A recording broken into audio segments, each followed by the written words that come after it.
The character's strength is determined by their data. You can't overcome bad frame data or bad hitboxes. This is something a good friend of mine, Aya, told me once, and it's always stuck with me. If your character is built poorly or your opponent's character is just built better, you're gonna have a bad time. How can Capcom run events with prize pools up to $1 million and knowingly have bad characters in the game, and then allow you to pick those characters? The term competitive integrity is talked about a lot. To me, there is no integrity in this, and that's why people always advise you to pick a top tier. But what makes a character top tier? Some of the hit and hurt boxes in this game don't make sense, and I wanted to go over a few that stand out. Let's define what a hit and a hurt box is. Let's go over one of Juri's most popular buttons, and that's her standing hard punch. This green box around Juri is her hurt box. If Ryu's hitbox collides with her hurt box, Juri will be hit. And let's see what a hitbox would look like. As we go frame by frame, we see Juri's hurt box will actually start expanding and moving as she moves. Eventually, we get to the point where this big red box appears. This is Juri's standing hard punch hitbox. If this red hitbox collides with Ryu's green hurt box, Ryu will be hit. Hitboxes and hurt boxes are the data that determines collision in this game. After her hard punch no longer becomes active, the red hitbox will go away, and left is nothing but green, and these are all the points where Juri can be hurt. This is why whiff punishing works. At this point, there is no hitbox for Juri, only a hurt box. And Ryu, seeing that this move whiffed, can use one of his hitboxes to hit her hurt box. During this time, Juri cannot attack back. During this time, Juri cannot act or attack back. This hurt box will linger further to allow Juri to be whiff punished. Now that we have an understanding of what a hitbox and a hurtbox is, let's transition to talking about why some characters are just made better. I find JP to be the easiest to talk about because he's the most egregious when it comes to his hit and hurtboxes. But if you ever wonder why JP is so strong, well, it's in his data. Let's look at JP's hard punch. Starts up, his hand is not hittable, nor is his knee, nor is his foot. Frame 2, his hand goes out, still can't be hit. 3, 4, 5, none of his hand or his cane can be striked at this point here, nor can his foot be striked. This is the frame before his hard punch becomes active, and you'll see a hurtbox explode on the screen right here. This is very different from Juri. In fact, this looks weak compared to Juri. At any point, if Ryu's hitbox hits this green hurtbox, JP would get hit out of this move. I'm going to come back to this, but let's keep going. The next frame, this move will become active, and we'll see a hitbox explode on the screen. Let's use my mouse as a frame of reference. This is where his hurtbox ends, and the next frame is where the hitbox starts. It's traded. His hurtbox actually becomes the same length of his hitbox, and we notice the hitbox shrinks back here. This is what you call a sword normal, not because he's holding a cane that acts as a sword. The hitbox is way past the hurtbox. His hitbox is protecting his hurtbox because what move can Ryu use that's going to penetrate and hit the hurtbox that's not going to get hit by the hitbox? If Ryu goes to use a crouching medium kick underneath, he'll get hit by the hitbox. After this move is no longer active, we see the hitbox vanish. This cane cannot be hit. Let's see what happens with Juri's hurtbox when the hitbox disappears. The hitbox goes away, and as she retracts her foot, the hurtbox actually grows a bit. This allows for the defender to counterattack. And as the frames pass, you notice that even after she brings her foot down, even as Juri brings her foot all the way back down to her body, you notice this area here can still be attacked. Her foot returns to her body almost all the way on the ground, and still there is a piece here that can be attacked by Ryu. Let's look at what happens with JP. The hitbox goes away, and watch his hurtbox. His cane comes up, and it retracts almost instantly. This green sliver is all that can be attacked by Ryu. Let's go back 2 frames. This is the frame where his hitbox ends. The next frame, we have a hurtbox here, but it vanishes 1 frame after. We have 1, 2, 3, 4, 5 frames, and the hurtbox is almost all gone. Let's look at Juri. 1, 2, 3, 4, 5, 6, 7, 8, 9, 10, 11, 12, 13, 14, 15. And at this point, there's still a hurtbox. 15 frames where she is vulnerable. Ryu can walk into this range and still attack JP because he's still in recovery through all of these frames here. So there is more to the story than just that. I want to introduce to you the idea of what it means to interact with a move. Ryu wants to attack, but he's pretty sure JP wants to use standing hard punch. He needs to stand outside of a range where he cannot be attacked by this move here. Obviously, Ryu would need to stand somewhere around here so that he is close enough but still avoids the engagement with the hitbox. What move can Ryu use to reasonably interact with JP? This move is out so long that there's no move that can attack JP's hurtbox that won't get hit by this move here. And if Ryu wants to interact before JP's move becomes active, look at JP's hurtbox. You can't interact with JP's hand or his cane all these frames, and his hurtbox is really far back and protected. There is one frame that it's reasonable to interact, but it's one frame. And if you are wrong on that one frame, you get hit for big damage.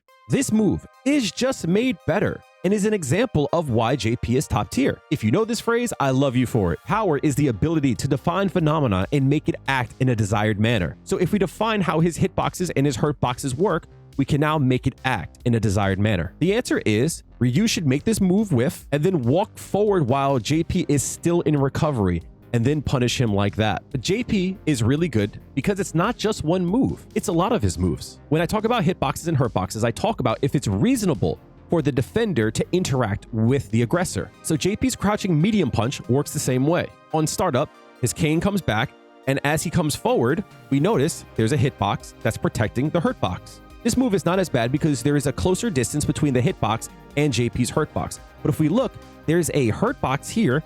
Why does it not just go to the floor? Once it's no longer active, the hitbox disappears, but for some reason his head hurtbox goes away. So if you jump in on this, sometimes you'll actually whiff because there's no hurtbox on his head anymore. Why is there not a hurtbox on his head anymore? Who knows? Frame 1 of recovery, and then we see after a few frames that hurtbox just goes away again. On first glance, you might say, well, Kail, his hand is all the way back here. Obviously, he shouldn't be hit by it. Capcom wants to make balance changes. They need to have a character that they define as the baseline. Either Juri is the baseline and JP is far out of the range of reasonable, or they want characters to be more like JP and Juri needs to be brought to JP's level. After Juri's move becomes inactive, we notice that hitbox lingers for a very long time. If Ryu hits jab at this range, I think Juri gets hit. Well, Kail, he's got a cane. Should you be able to hit the cane? Well, let's look at a character that everyone assumes is low tier, and let's look at Lily. Lily is a character that uses weapons, so it should work similarly to how JP's cane works. Lily's standing medium punch works as such. As it becomes active, we see she rears back, and then she moves forward. And we notice it's the exact same thing as JP. The hitbox far extends past the hurtbox. The same thing could be said for Lily. This is hard to interact with because what button can Ryu use to actually attack Lily? But there's a difference. After her hurtbox goes away, her hitbox is actually converted to a hurtbox. Not only that, watch the hurtbox extends to the clubs, but watch her foot over here too. Her hurtbox also extends on her foot. So at this point, Lily could be counterpoked. And she could be counterpoked for 1, 2, 3, 4, 5, 6, 7, 8, 9, 10, 11. But you get my point. Like all these frames here, she could be counterpoked. Active, no longer active. You notice it did not grow at all. And it retracts almost instantly within 5 frames.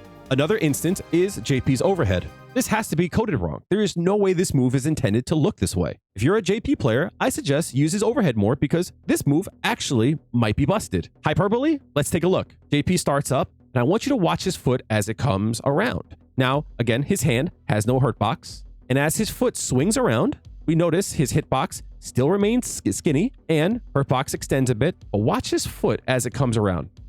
His foot, at this point, cannot be hit. All of this doesn't have a hurtbox. Next frame over, still no hurtbox. Next frame, no hurtbox.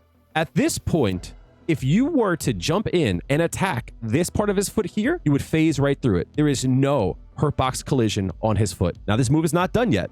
Still no hurtbox. At this point, if you were to attack JP and your hitbox touches anywhere over here, your button would phase right through him. Next frame though, we see hitboxes appear, and since his leg is at a diagonal, we see 2. And we notice the hitbox extends past the hurtbox. You might say, that's not that bad, it's not as big as his heavy punch, but notice, throughout this whole windup, you cannot interact with his leg. Now, there are moves that can interact with this. For example, if JP uses his hard punch, the hitbox goes far enough that it hits his hurtbox. And since there was no hurtbox at the beginning, surely you can whiff punish it. This is frame 1 active, and it's going to jump 2 frames. But at this point, we're in recovery. Now, if you notice, his foot comes all the way back here. After the next frame, it returns even more. It doesn't linger. There is no lingering hurtbox that you can counterpoke him on. So the question I ask is, how do you interact with this button? You can't hit his foot. You can't attack him beforehand. You have to hit him over here. And then once the move is done, he retracts back within 1, 2, 3, 4 frames. We're almost all the way back here. You have to be close enough so that your move can attack this green box. But how can you be that close if this move you cannot interact with, and then the only frames where it comes out is during a hitbox phase right here? Some characters are just made better. One of the most egregious situations I find with JP is going to be how unfair his air projectile is. He casts the tear in the sky, and then the projectile will come from that tear. How many times are you hit in neutral by these projectiles? There's a reason for it, because JP is just built better. And I want you to think about this as if you're playing online and maybe there's a bit of lag. This is 2 frames before the projectile becomes active. We see this is the projectile hitbox of this move. We notice the animation shows that it should end here, but the hitbox actually extends further past it. The very next frame, it is completely out. But notice the animation doesn't show that. There are 3 frames in between this point and this point. Within 3 frames, this move becomes completely active and can hit you all the way over here, but the animation doesn't show that. It takes another 4 frames for you to catch up to where the hitbox actually is. At this point, there is no projectile. And after 3 frames, there is a projectile that appears out of nowhere. That projectile appears 1/20th of a second. How do you interact with that? How do you parry it? How do you circumvent it? Well, you don't. And visually, you can't even go by that, because visually, that can attack you even though the projectile shows that it's up here. Ever feel like you just get hit by random Ken overheads? Like one of your limbs will just get sniped by it? There's a reason for it. Ken's overhead, his leg goes up, no hitbox on this. Why is there not a hitbox on that? Hitbox does appear here, which is kind of nice. Nice of them, unlike JP. And you notice that when the hitbox appears, you notice it goes further down past the hurtbox. So if you throw out a low medium kick, well, guess what? That low medium kick is going to get sniped. Look how big this hitbox is. And then once the move is no longer active, everything just vanishes. It is so hard to anti-air Ken when he jumps in with hard punch, and it's because of this. When he's in the air, you look at where his move starts and where his hand is.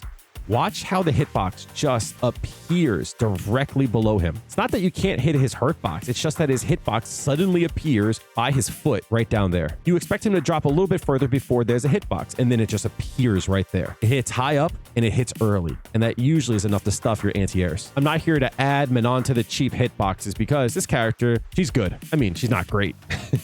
If you ever feel like it's hard to interact with her, some of her buttons, it's made so that you can't interact with it. Her standing medium punch, for an example, starts up, and when it becomes active, you'll see what this hitbox looks like. She lunges forward and her hand is just protecting her hurtbox. This isn't that bad. This is still a great move and demands a lot of respect, but I mean, it's not as bad as other moves. Once the active frames end, hurtbox extends, allows for counterpoke, right? Next frame?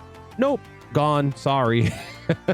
To be fair, this recording is done at 30 frames a second, so there are 2 frames that pass here. I cannot tell what the 5th frame is. I mean, within 2 frames, it's gone. Don't jump at Manon ever. Her back medium kick starts up, and then this hitbox just appears. What is this? At no point can you attack in any of this range. Not only can you not attack up here, but even down here. A lot of Manon's buttons are like this, where there's a hitbox that goes way forward and then they come back. This is just what the character is supposed to be good at. This character is made to do that. It's in her data. Let's look at Jamie, who's considered not to be a great character. His medium punch starts up, and when it becomes active, we see a pattern. It does extend past his hurtbox. This is standard. However, what's not standard is the fact that when it's no longer active, his hurtbox extends even on his leg. His hurtbox extends when that move becomes active. A hurtbox appears here,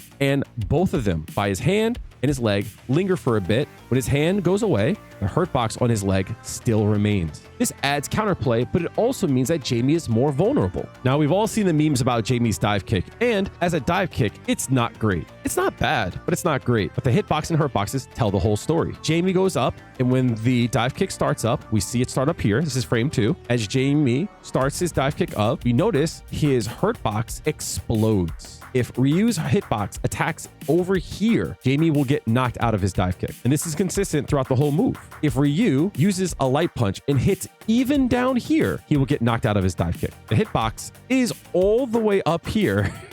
And at no point does the dive kick ever extend past his own hurtbox.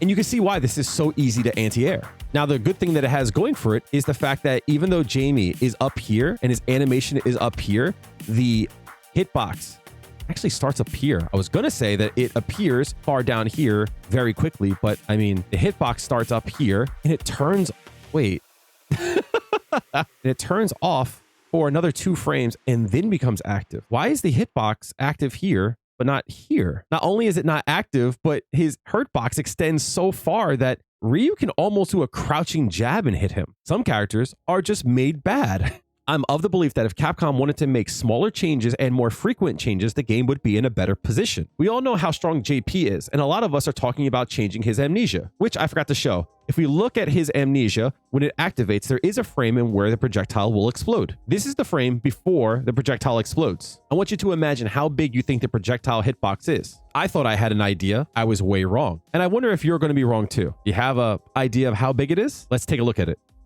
It's really big.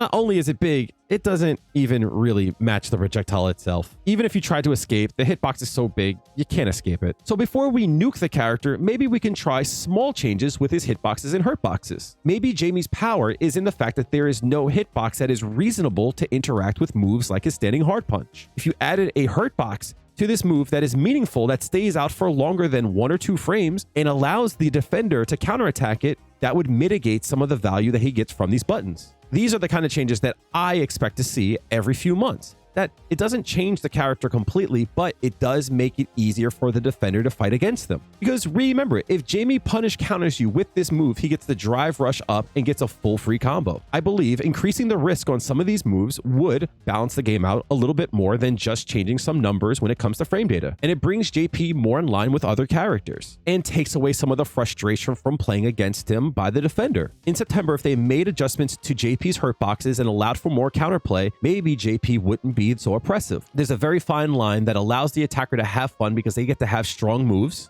while also allowing the defender to have fun because they get to have a chance to counter those moves. Because it's hard for me to reconcile that characters like Juri, even though they have these really huge hitboxes and this move does go far, but also at the same time is incredibly vulnerable while using this move. If this is what's considered to be fair and balanced, then I question, why is JP's hitbox and hurtboxes not look like this? And the second thing is the idea of competitive integrity. When talking about competitive integrity, having $1 million on the line and allowing players to play characters that Capcom knows aren't as good as others, that's a little bit competitively disingenuous. Oh, sure, you can play Zangief, but I mean, you'll have to go up against JP and Ken and Luke and DJ. What's that you say?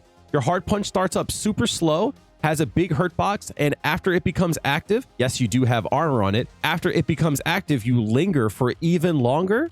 Well, I mean, that's just a character, I guess. Guess your character is just not built as good as JP. But yes, let's tell the Zangief that he has an equal chance to win the $1 million. You have the same chance to win as you do Kail, whose move is off the ground. You cannot attack him on the ground. This move goes really far, moves him forward, and even after he whiffs, there's no hurtbox on the ground until this point here. But comparative to Juri, if we look, there's a hurtbox super low to the ground, even though she's off the air. So at any point, if you can hit her down here, Juri would get attacked. Kail, on the other hand, cannot be attacked on the ground at all. There is no hurtbox that extends that far down. Different characters, I understand that, but when you talk about competitive integrity, well, you have to look at the difference between similar moves. Thank you for watching the video. If you liked it, make sure to hit the like button. And if you want to support me, check out my Patreon at patreon.com/BigNastyKail. I'll have exclusive videos where I talk about topics from Street Fighter 6 and gaming as a whole, as well as early access to episodes of Give Me Them Points. And if you want to see me continue to break down the game in such granular detail, let me know in the comments section below. Thanks for watching, and I hope to see you in the next one. Have a good one.